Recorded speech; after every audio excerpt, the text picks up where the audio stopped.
Welcome to Being in Seattle. I'm Rosemary Broccoli, and this is a very special program for me today. I am having the opportunity to actually sit across from a recognized enlightened master, and I am just so thrilled to just jump in and talk with Swamiji with all of you. Welcome, Swamiji. Welcome. Swamiji, let's, one of the things that I'm really excited to talk to you about, one of the marks of an enlightened person is living in the moment. And a lot of people in my audience, this is something that we are striving for. So during our talk today, I would love it if you could just, why don't we just have you start by saying, what does it really feel like to be in the moment? First thing, living in the moment happens only when you are really enjoying this moment. We should understand why are we so much caught in the past, because it always feels that memories are really much more solid than the reality. Thinking that memories are more solid experience than the reality is what we call illusion. Even in your day-to-day life you can see, when you go to some place for vacation or a picnic with a family, first thing you do is take photographs, smile, stand, take photographs, right, so that later on you can see that photograph and enjoy. You don't really exactly enjoy that very moment, but you make everything into past and you know how to enjoy the past. Somehow our mind is trained to believe the past is more enjoying, joyful, blissful, colorful than the present. That is the first thing which we need to understand. So let me ask you, because what I was really, what interested me is, and let's let the audience know a little about your past, that right when you were born, that, and in your tradition from India, you were born in South India, Yes. that you have a tradition of having astrologers present at birth. And can you just tell the audience a little about what happened to that astrologer? Yes. First thing, in the Vedic tradition, they have a special beautiful science called astrology. Based on the time of the birth, they predict the life course of that soul. We believe every soul consciously decides the time and the place and parents to take birth based on their mission, based on their decision how to live. So based on that theory, the astrologers sit and predict how the main course of the life of that person will be. Of course, the person who predicted my horoscope is in this field for 9 generations. 9 generations they were in the field, it's their life. It's not just a profession, it's their life. He has predicted so many things about all our elders and other family people, which everything came true. He predicted that I'll become a Paramahamsa, means the enlightened one, a leader among the Swamis, a Raja Sannyasi, he calls it. And not only that, after predicting, writing my horoscope, he said that I am going to die within 21 days, means he is going to die within 21 days. He was very old at the time itself. He said that I am going to die within 21 days. So after writing this horoscope, I don't want to touch anything else. I have done the best.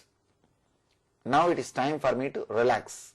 And after that horoscope, he did not touch anything else. And as he predicted, 21st day, he passed away, left the body. This can show the authority with which he was living, the authenticity with which he was practicing that science. Very strong person, not a professional astrologer. When you practice it as a profession, there is always a little bit of part comes which is marketing. He is a person from the R&D department, research and development, not from the marketing department. You know, I also want to say that astrology in the Vedic sense is so much different. I want what I'd like to just mention to all of you listening, that what we want to do is really go beyond our Western understandings of some of the things that you're talking about, Swamiji, because really one of the things in the original astrology, the word, Sanskrit word is called Jyotisha. It means showing the way or path to the light. Originally the astrology science was created to choose the right path towards ultimate enlightenment for every individual. They will see the person's mental setup and decide the right path towards which he will become enlightened. the right path? Right path towards the enlightenment, the ultimate experience. And as a byproduct, these guys have learned the science of predicting the major activities, day-to-day things which can happen in the life. But the astrology is not originally created just to predict when you will get married, who you will get married, when you will find your love, when you will find your car, or when you will find your new home. No, that's only a byproduct. The main purpose of the astrology is to find and choose the right path towards liberation or enlightenment. Well, when did you tell the audience about your path? I mean, when did you you had a regular childhood? You grew up with your. Did you have any brothers or sisters? Yes, I had one younger brother and one elder brother. And so up until the age of 17, then I know that you went to your mother, and what happened? See, fortunately I was born and brought up in a place which is a spiritual nerve center of India. That place is called Arunachala. If you have heard of Ramana Maharshi, a great enlightened master from southern India, his place, many of your audience must have visited, because that is a very famous spiritual nerve center which attracts devotees, seekers, visitors from around the world, which attracts something like 1 million seekers from around the world every year. And you were born there? I am born and brought up there. I am born and brought up. And that very ambience, that very place, it is like a spiritual university. Continuously the spiritual related debates, discussions, the classes, sessions, festivals, ceremonies will be going on throughout 365 days, 24/7. So that ambience gave me a lot of inspiration, courage to experiment. There were many enlightened masters, and that city still boasts the unbroken lineage of living enlightened masters for last 2000 years. Unbroken lineage of living enlightened masters for last 2000 years. I have seen so many siddhas, yogis, rishis, munis, enlightened beings. They all were inspiration to travel, to do little research and development in that path.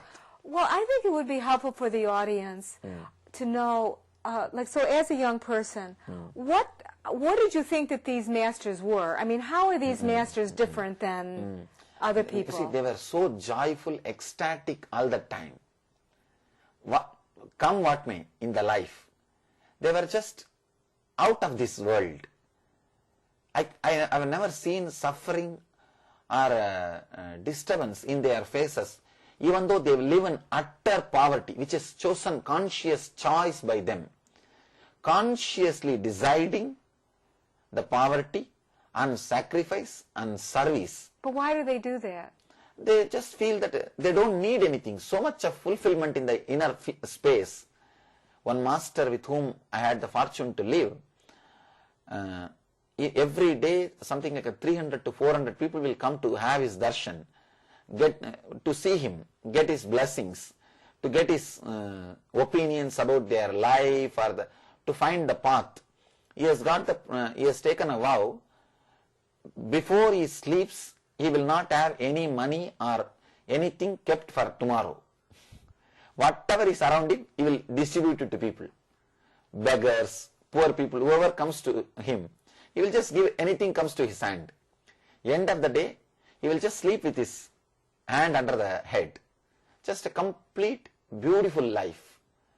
When I saw them, I was inspired. Oh God, these guys can do this. And this is possible. They were out of the world. Just and I know the powers which they expressed. And he can see anybody and tell anything which is going on inside his mind or which is going to happen about his future. I had the fortune of living around him 6 years. I have never seen him eating or drinking or sleeping. Means he will just lie down. I have never seen him like a regular sleep like us. This really shocks us. Any logical man will be feeling, what is he talking? Never eating. But I don't know how to, sorry, forgive me if you are not able to digest what I am talking, but I have seen 6 years. I am also a person with a very logic, right, and I doubt everything. I question everything. Right. Well, I think Swamiji, there's enough people, and I know that my audience are people who understand our attachment to the physical world, and that what we want to do is free ourselves from that conditioning. So I think that, I mean, I know myself listening to you, I can appreciate what you're saying, and I have enough awareness to really realize that we really do have within us everything that we need.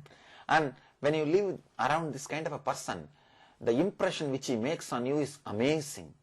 Because I don't have to doubt, I'm seeing a living example. There is somebody sitting in front of me. He never used even clothes. He was just naked. He was naked? Naked. And just living like a child, happily. Happily living like a child. If you find time, you can see from the souvenir which you received. Or you can see it in our website, his photograph is there. His name is Isaki Swamigal. And he just lived so happily. I have never seen him in low mood, continuously overflowing, bubbling with joy.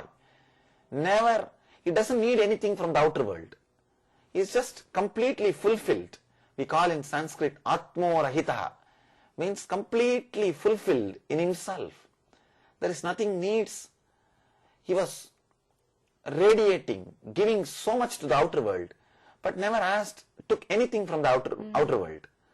When you see this kind of a person, the impression which he makes on you, just can't imagine.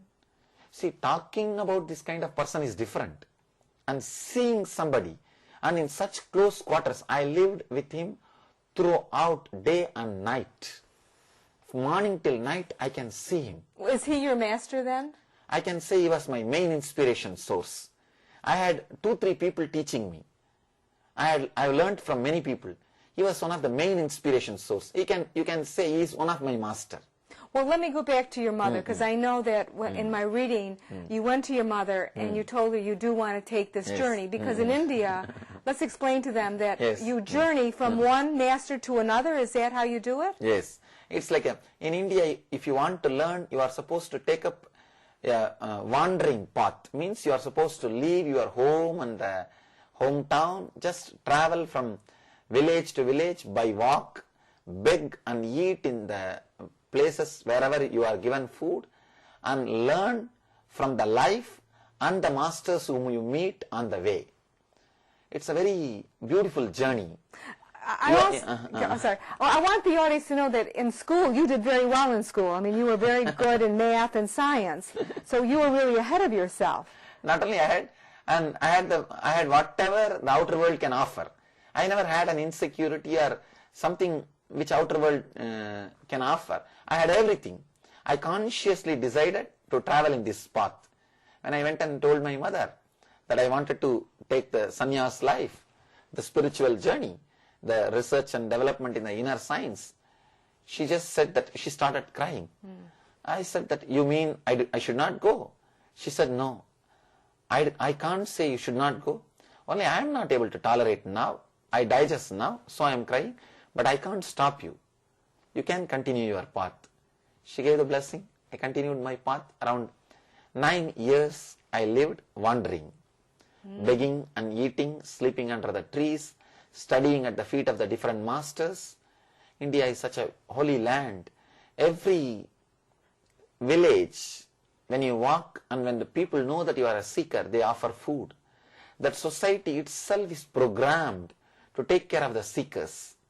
9 years I wandered the length and breadth of India, studying, learning, practicing, experimenting the inner science, And the beauty of that social system is all 9 years I was given food, shelter, cloth with respect.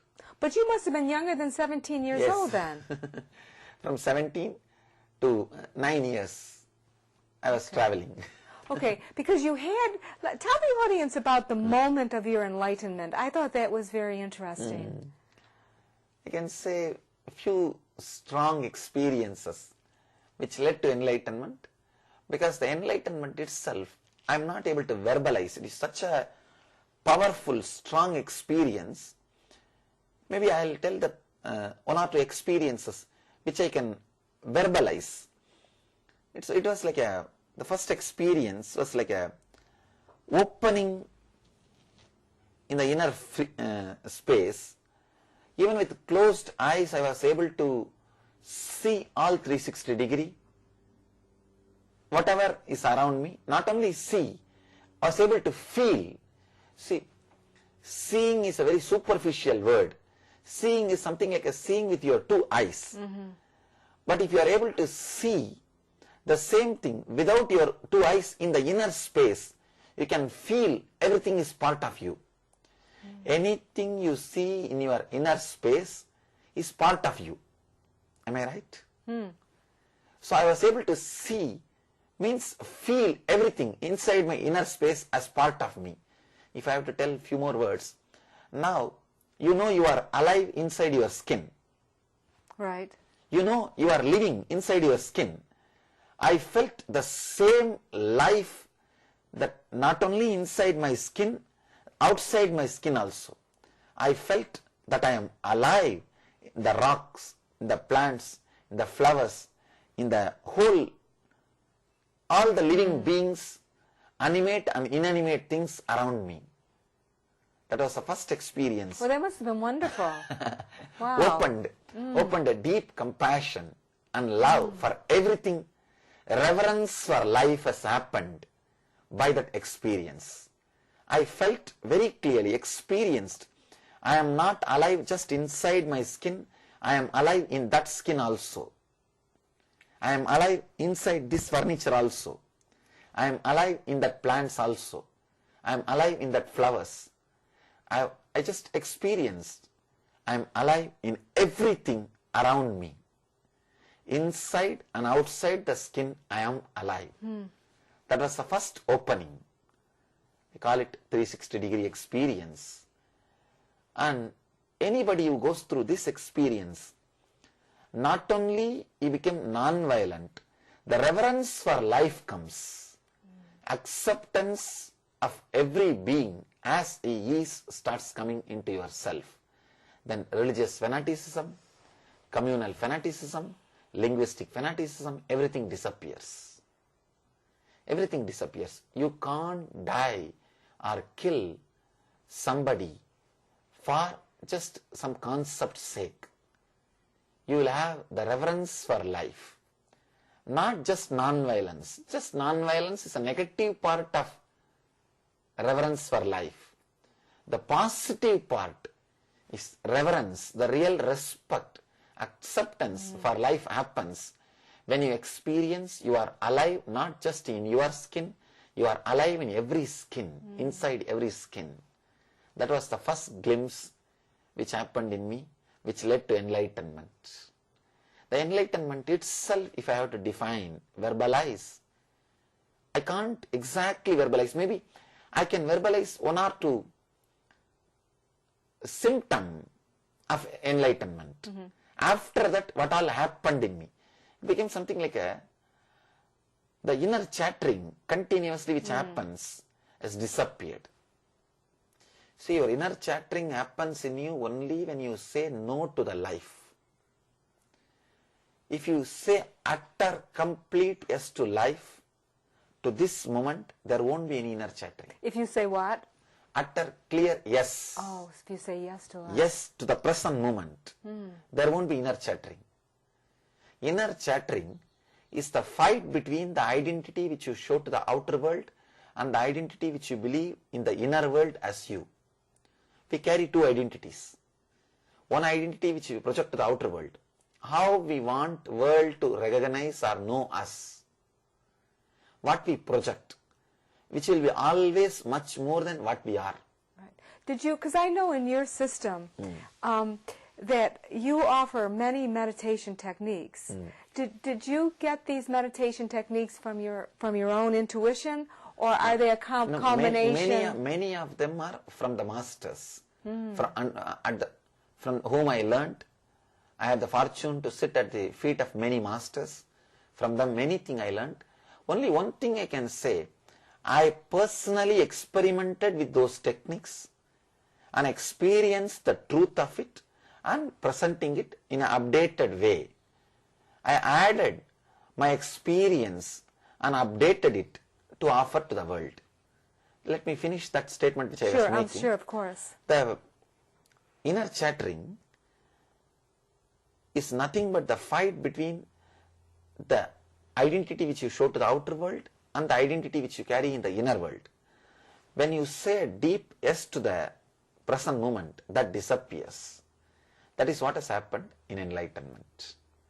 And it was such a amazing, unbroken, continuous, intense joy, bliss, love and compassion. I envy that. I mean, most of us try to do that with drugs, but what you're saying is it goes beyond what we can achieve. The problem with the drugs is you only become addicted to it and you need to use more and more after every session. With meditation, see, problem with the drug is after every session you need to increase the dosage. With meditation, if you after every session you can decrease the time of the meditation. After every session of the drug, you become more and more addicted to it. After every session of meditation, you are more and more liberated from it. So let's let them know that when you did, your foundation is called Life Bliss Foundation, and you founded it in, I think it was 2003. And just in a very short period, I think you have something like 1,000 centers active around the world. 1,000 centers and more than 100 ashrams. And that you've taken, and you're only what, 29? Yes. And so, but your mission really, Swamiji, is to do what? I mean, you really have a big mission. Maybe the divine grace is working. See, in the last 4.5 years of mission, we have 1.2 million seekers initiated and 5,000 healers initiated and 500 teachers trained and initiated, teaching around the world. Something like 35 different programs for enlightenment seekers. The same spirit and the truth of meditation for the people who work in the line of intellectual field, for the people who are in the corporate field, for the people who wants to work on the de-addiction, de-addicting themselves, for the people who want to work on the health, for different purposes. We have cognized different programs and we offer it. Of course, everything ultimately leads to enlightenment, leads to that one science. And we have a new yoga system, Nitya Yoga, and we have cognized so many different programs and created so many teachers, and I have more than 1,000 ashramites living inside our ashrams, practicing and presenting these great truths to the world, and 150 swamis of our order who are full-time dedicated to practice and do research and development in the science and offer it to the world. The whole thing happened just because the honesty and commitment to the truth we are standing. Are we in the presence of swamis here? Yes. Swamiji came with some people, and well, that's really an honor to be with all of you.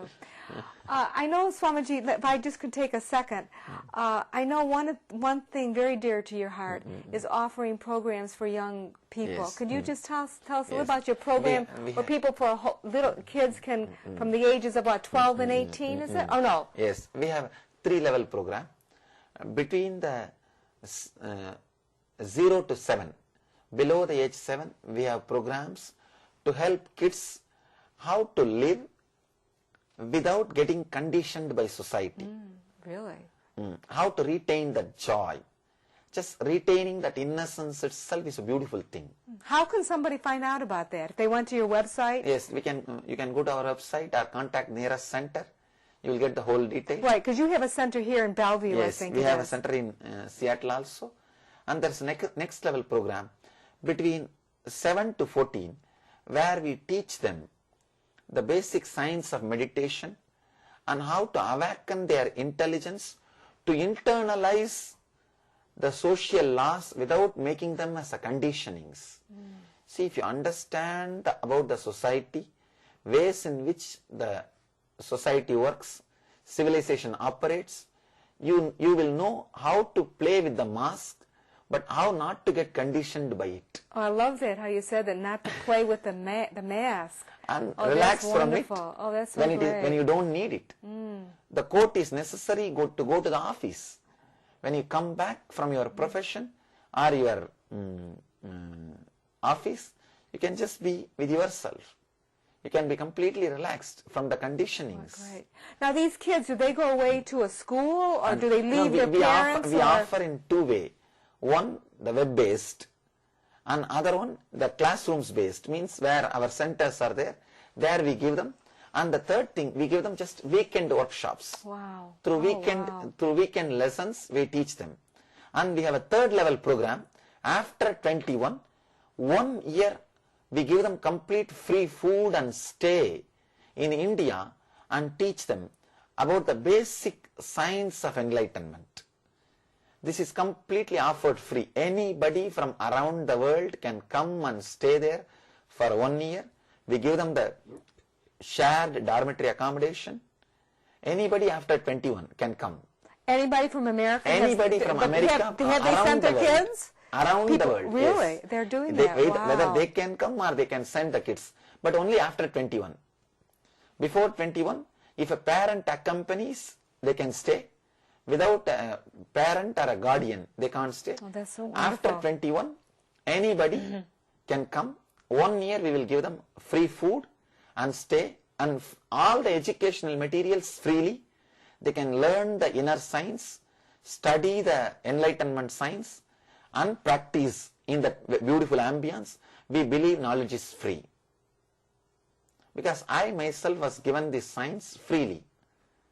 So we have a university in India, means the spiritual university, where we offer this program. Not only they can learn, and they can have the certificate to teach others. Oh, great. Teach others. We request that person only one thing, have honest seeking. Do not just abusing the hospitality. If you have the honest seeking, interest to learn, you are welcome to have 1 year free program. We offer them the basic accommodation, food. We have something called like a regular programs and training mechanism where people can come and not only they will learn the intellectual things, they can even practice the basic science, the basic things like Ayurveda, yoga, meditation, the basic life solutions from the Vedic tradition, and how we can create a better software, better inner software for our whole life.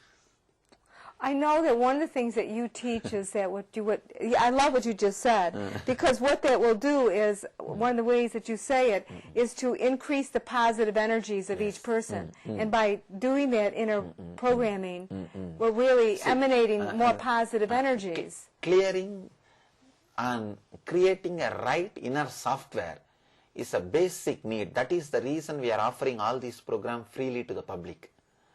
See, it is time to save the planet Earth by creating more and more people who are awakened, who are enlightened. Yes, right. Who are enlightened. Right. Unless we create a critical mass of enlightened people, we can't think of saving the planet Earth, because so many calamities happening around the world, which is created by the unconscious human beings. Global warming, HIV, religious terrorism, and so much of atomic weapons getting piled. Yes. We are facing today so many dangers. Unless we create a peace, blissful, joyful, understanding, enlightened society, humanity, I don't think we will be able to preserve this beautiful planet Earth. So we are all out to create the peace, joy, blissful, conscious, enlightened humanity. We request anybody who is interested to come and check us out. And if you are interested in learning more, come to India if you are above 21 and stay there. We will be happy to share all our wisdom, study, internalize, and go around and share with the people. And I always tell people, knowledge is free without copyright. I don't have copyright on any of my techniques or methods, because in Vedic tradition we believe knowledge should be shared to anybody who is interested, who is sincere. So that is the reason all our meditation techniques are available in our website. You can directly download and experiment, explore anything. Yes, and I want all of you to know that if you go to Swamiji's website, he has, if you love spiritual study, it's a mecca. I mean, I myself, I've downloaded so many articles. We have something like 4,700 hours of recorded discourse, 200 volumes published in 12 languages, and 300 CDs, audio CDs released, and 470 DVDs released. Wow. Something like 200 YouTube clips are available in YouTube. You can see everything and experience, experiment, explore. Something I read in your material that I never heard anybody say it quite like this, Swamiji, and I'd like you to, I think maybe my audience would be interested in this too.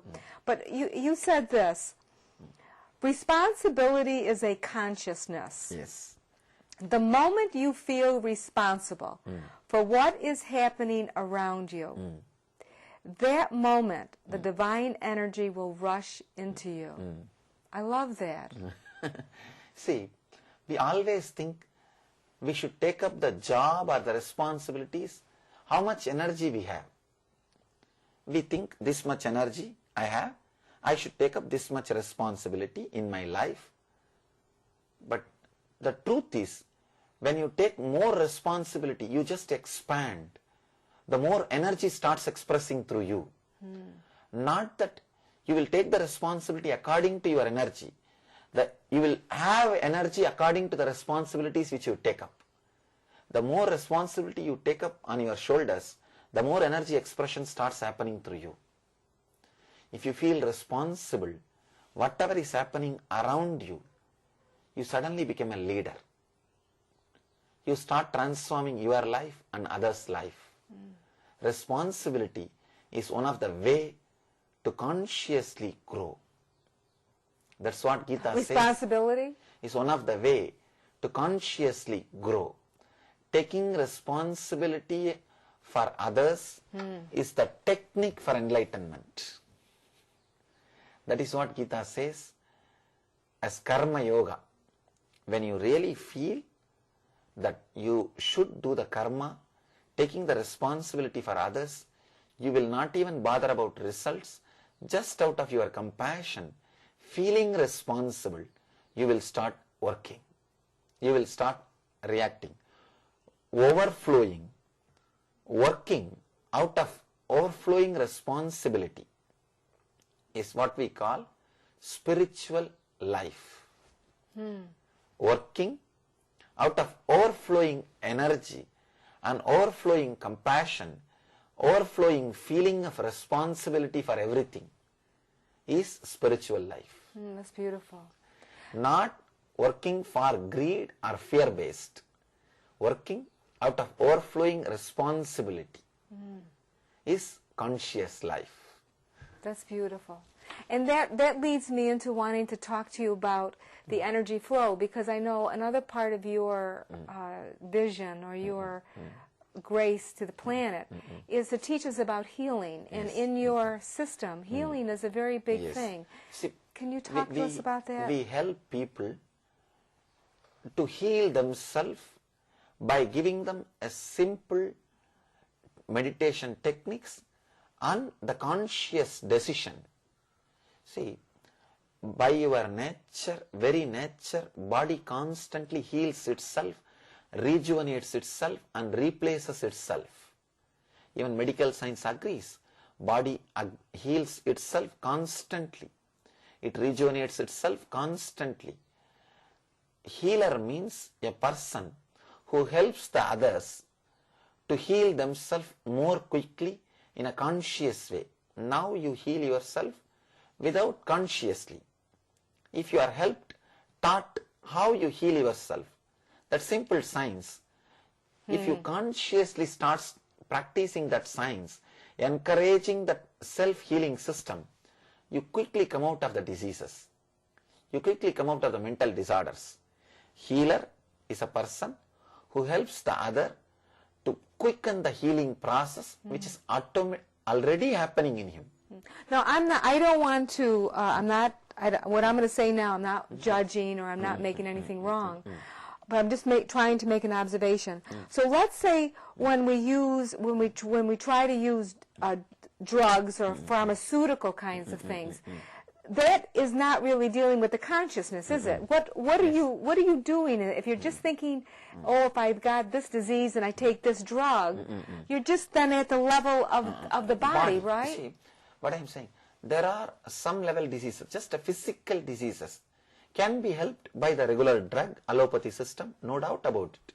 I'm not saying allopathy is completely false or anything, but there are some diseases, psychosomatic disorders, which you need to handle from the conscious level. Just handling your body as a biomechanism is not enough. So in that places you need a spiritual guidance, life solutions. Well, Swamiji, I want the audience to know that for those of you who want to educate yourself more on the chakras, this is one of the reasons why I'm so excited to know about your work, because I want to really understand the chakras more myself, because this is really big in your system. We have 5,000 healers around the world. You can contact nearest healing center or a healer or our website. Every day 26,000 people come inside our healing centers to get healed and meditate. 26,000 is the attendance every 24 hours inside our healing centers around the world. Wow. Well, I know that you think of meditation as a medication. Yes.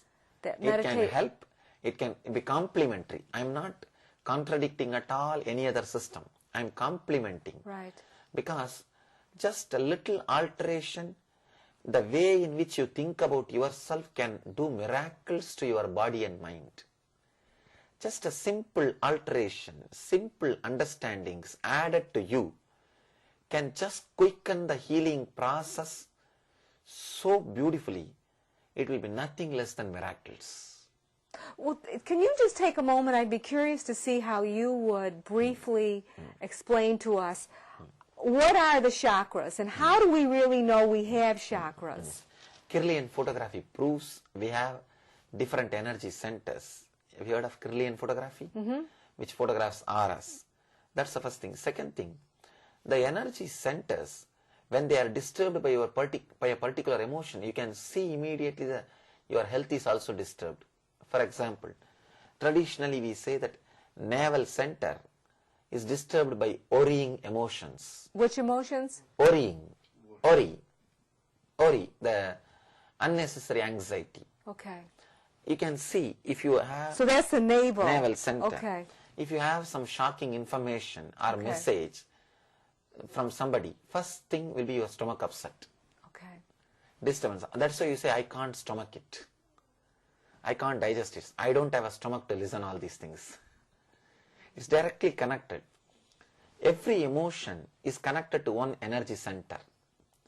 If you are disturbed by that emotion, you can feel the reaction in that energy center.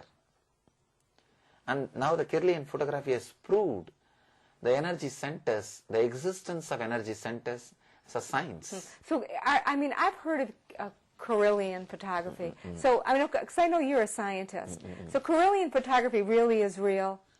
Sure. It really is real. I mean, they really are able to picture the energy that we really are vibrating energy. In many countries, the Carillion photography is used as an advanced diagnosis method about TB or cancers. They were able to diagnose 6 months ahead of any other available diagnosis methods. Because they can see the They can see the energy. aura. They can see the aura. The Carillion photography is now accepted diagnosis method in many countries, in many places. I don't know about US. No, not here in the United States. But in many countries, they are using this as a diagnosis method. So, I think surely the many doors can open if we start putting a little bit of our energy into the chakra science also. Because the future is going to be holistic. Right. Future is holistic. There are so many millions of people around the world already started exploring in this consciousness, in the energy medicine sciences, the alternative systems. And what I am saying, we don't have to completely say some system is right or wrong. Right. If we take the help from all the systems, we will make better lifestyle. Better consciousness. I always tell people, every system is a garden. Go to all the gardens and pluck best flowers and make a beautiful bouquet for yourself. I like that. Why should you miss other garden just because you are visiting to one garden? Right. No need. And the future is going to be in the hands of the people who accepts every system with a sympathy and love, with an open mind. Open-minded. Right. That is going to be the future. Swamiji, we have just a few minutes left. I would appreciate it, because I know that when you look out into the world, earlier you were talking about what we see. I know that you see differently than I see. Can you give us some words of comfort in terms of, like, let's say here in America, some of us who see what our politicians are doing and some of the decisions and some of the suffering that's taking place in the world, how can we look at that and not be so stressful ourselves? First thing, every major decision taken in the higher level is the expression of collective positivity or collective negativity. So, before going out and blaming the others, or leaders or politicians or others, if we can put a little bit of energy towards ourselves and feel and start working to create more positive consciousness from your inner space, we will be doing something. You see, there are two ways, just talking about things or doing things. If you are interested just talking about things, then blame politicians, leaders, start blaming, criticizing everybody, which is not going to be directly useful. It will be only pulling down your energy also. That's all. That is one way of working. The other way, serious, sincere about doing something. If you are interested in doing something, let us do what way we can add more collective positive energy. Let us create more positivity from our side, bring more love in our action, grow high, increase your frequency of consciousness. When more and more people start working on themselves, the collective positivity has to express itself through right politician and right leaders.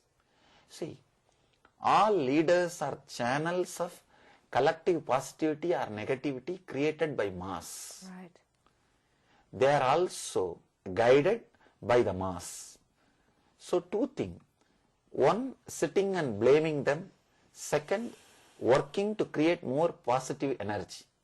I think a sincere person should start working towards creating more positive energy, then blaming, criticizing, getting upset or disturbed. If you are getting upset, disturbed, what is going to happen? Except you are going to have little more depression, then little more negativity, and only then you are adding more negativity, more mass to the negative consciousness. So I feel revolution is not the way, evolution is the way. Evolution is the way. Yes, the way. Revolution is not the way. Every revolution promised the truth or the ultimate solution. In last 3,000 years of the history of the planet Earth, we had 5,000 wars. 5,000 wars? 5,000 recorded wars we had in the humanity. 5,000 wars in 3,000 years. It seems human beings were not doing anything except war, war, war. The reason is we believed in revolution. Now it is time to believe in individual evolution. Let us not go. You see, the mass revolution becomes again one more system. Anybody who comes to the power is again led by the mass negativity or mass positivity. It is now our responsibility to add more and more positivity. That is the only thing an individual can do. Right, because what we're getting more and more is understanding how we really do affect our surroundings. Yes. Like we're awakening to really how our beingness. Peace need to be brought in individual's heart. Then it will radiate and transform the whole planet Earth. Let us all be honest to our being and bring peace to it. You will just radiate it like a flower, and you will add to the collective positive consciousness. You will see that expresses simply through our leaders. Instead of getting upset or disturbed by the negative decisions, just create positive energy so that they also are affected by this positive consciousness. Right. Well, let me ask you this, because we just have. But then, how do you confront the idea? Like sometimes when I think about, of course, every day people are dying. I mean, let's face it. Every day, people are dying in ways that are painful.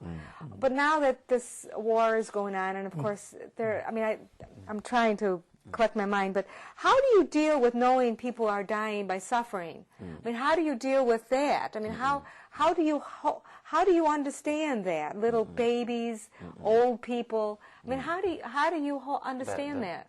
The only way is, at least let us work that in near future we can avoid this kind of things. See, what is happening is the result of our past. At least in the present, let us create more and more positive consciousness and energy so that we will avoid these things in the future. If we also get agitated, disturbed, then we will again start creating more violence and negativity to stop the violence. Violence cannot stop violence. Blood cannot wash blood. Buddha says beautifully, if we start thinking in the eye for an eye, the whole world will become blind. If we start working in the logic, eye for an eye, then from this group, that person will take one person's eye, from this group, he will take other person's eye, then the whole world will become blind. So the only thing we can do is start creating more and more positive, peaceful ambience inside your being, and continuously work to create that peace and love outside your field. That is the only possible solution. Well, but I hear you. And my mind, though, keeps on saying, but how do I come to terms with, like right now, what's happening in wars, when little babies are injured? How do I think about that? I mean, how do you think about that? Or how do you think about that? The only one thing, what I can do now. That way only I think, what I can do from the power in this moment? In this moment? In this moment, the power I have, I may be able to do little service with whatever available with me, and I may be able to send a peaceful prayers and thoughts and positive energy. Whatever I have under the control of my body and mind, I am making it positive. Instead of getting just upset with somebody or with some system or blaming the things, the way in which Oh, things I are see, going because on. my upset is then being transmitted out into the world, yes. and I'm really exaggerating the condition. And getting agitated. Oh, okay, And right. You see, getting agitated is not going to be productive in this situation. Right, exactly. You understand? This wars itself is created by the people who are agitated. And if we are also agitated, how do you think we are going to solve the problem? Okay, right. We are only going to add more problem. So the only way is do whatever you can without getting agitated. Right, because I mean technically, Yes. if there's only the present moment, and I am right here, the only thing I know is right here, and I may not realize that by being here, I really am doing something to bring peace to the whole planet. That is the only ways by being here, you adding more and more joy or bliss or silence to the whole consciousness. By you getting agitated, already you lost the game. Great, that's so great. Already you have lost the game. Because the wars itself is created by the people who are agitated. If we are also agitated, how are we going to do something to the good, do something right to the planet Earth? That is not the way. See, anybody who tried in the way of revolution have become one more system, one more tradition, one more power game, ended up in one more war. So the only way is the way of the Buddha, right. the way of the peace, the way of the silence, the way of Shiva. Right. Working in yourself and becoming a strong leader without getting agitated, doing things which needs to be done without getting agitated is the right way. We are doing as much as we can towards the peace and silence and bliss and helping the people who are stranded by the wars and trying to bring more and more peace into the consciousness of the leaders, trying to touch, trying to educate, trying to tell them.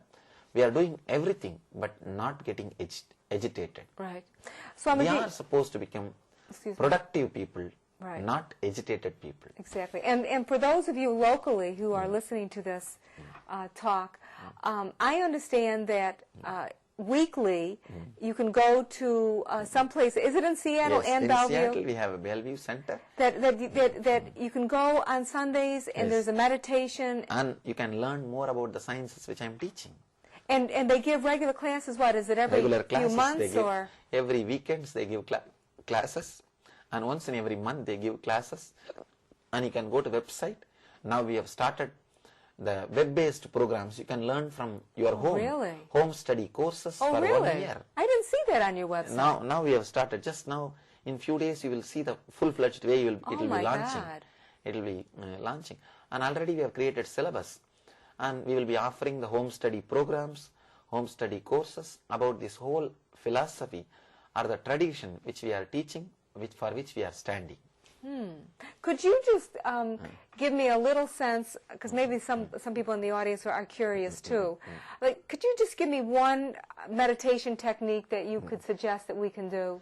Nithyananda. I call that as a technique for eternal bliss. Nithyananda, a simple technique. I can just give the steps also now. It's a 5-step. Oh yeah, please. 5 step. The first step, just sit comfortably and deeply inhale and exhale, because you have lost in touch, you have got disconnected with your breathing. It has become shallow because you are lost in your past and future. Inhaling and exhaling deeply will bring you inside your boundary to the present moment. That is the first step.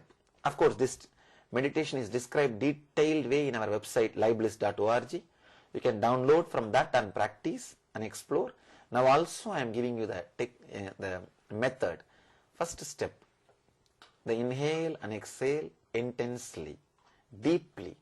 Second step, intense humming, so that your inner chattering will be silenced. Like, give us an example of a hum, like Okay. Intensely when you do, your inner chattering will become silenced, because the catharsis will happen. The third step, relaxing and putting your awareness in every energy center. If you go to the website, that there is an instruction which will guide you. You can just download and play the instruction and sit and do. It will be like a guided meditation. And the fourth step, just be unclutched, means do not create a chain link of thoughts. Do not create the shaft of thoughts.